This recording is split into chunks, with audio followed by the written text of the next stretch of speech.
The one thing we still don't know is who will be Donald Trump's running mate. And there's a good chance we won't find out until the Republican Party is here in Milwaukee for the convention. But that's not when and how the rounding out of the ticket typically happens, at least not in recent history. For the last nearly 4 decades. Now Hillary is ready. She's ready to fight. The difference between a hockey mom and a pit bull? Lipstick. Each party's presidential ticket, Republican and Democrat, is a done deal by the time the political conventions start. I'm delighted to have picked as my running mate Paul Ryan. I am so proud to be on this ticket. There are no more surprises, no more guessing games. There's kind of different reasons for that. The ticket is sealed and ready to be united around. But not this year. It's really unusual to do this. Donald Trump, a candidate known for his theatrics and not like the rest of them attitude, aims to stray from what's become the norm once again. This is a guy who understands theater, who understands the moment, an impact, creating a media event. Former President Trump is vowing to announce his pick for running mate here in Milwaukee at the RNC as the eyes of the world watch. It's brilliant. So what is the norm? Well, there are no rules when it comes to announcing a VP pick. It's ultimately up to the nominee and his or her campaign. For many years, the convention sort of reflected that history by also being the place where the VP was announced.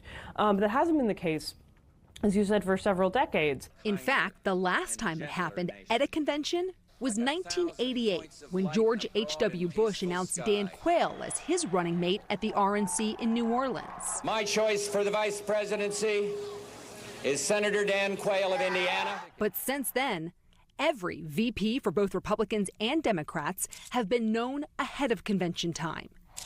8 years ago, Donald Trump announced Mike Pence as his VP pick 3 days before the RNC. This team is ready. Our party is ready. Hillary Clinton did the same, making Tim Kaine her running mate 3 days before the DNC in 2016. As we look even further back, the earliest vice presidential pick came 20 days before convention time, when John Kerry chose North Carolina's John Edwards to run on his ticket in 2004. But as we turn back time even more, the Republican ticket. Conventions were the place where so much of the action happened. They're really reflective of politics centuries ago, where it would be the case that delegates would come together and actually make these decisions, pick the presidential nominee and also pick the vice presidential nominee. Duly nominated. The power was in the party's hands. On the Republican ticket. Not the person running for president. What does the party want? Who does the party want? And then, starting with FDR in the 30s, it started to become more of a candidate-centered process. Keeping the attention on the presidential nominee during convention time was part of the reason for this shift. Another key factor, the media, and allowing the scrutiny of the pick to rise and fall before the conventions take place.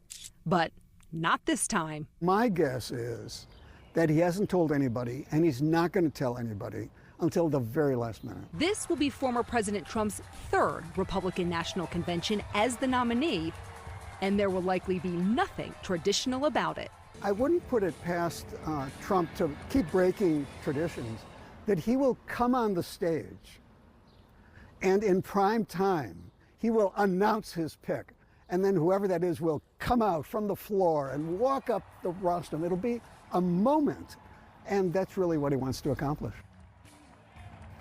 There is, of course, a short list of contenders that's been circling in the headlines for the VP position, but who knows if Trump's actual pick is even on that list. And Ted, we had a much longer discussion about this Veep stakes, if you will, on this week's edition of our podcast, Conventional Wisdom. And it was a lot of fun. We talked at length to the two people you talked to in the story, the two professors. And what I found interesting is when we asked them, who in history has had the best pick? And they both had different answers for that. But it's a really interesting conversation about the process and the speculation. We go through the pros and cons of people who are supposedly on the short list. But as you said, we don't really know. And both the professors both agree that a lot of times the VP pick can hurt more than help when it comes to rounding out the ticket. So it's a wait and see game, and we're all waiting. You want that person to help you and not overshadow you. It's a fine line for sure. We shall see what happens.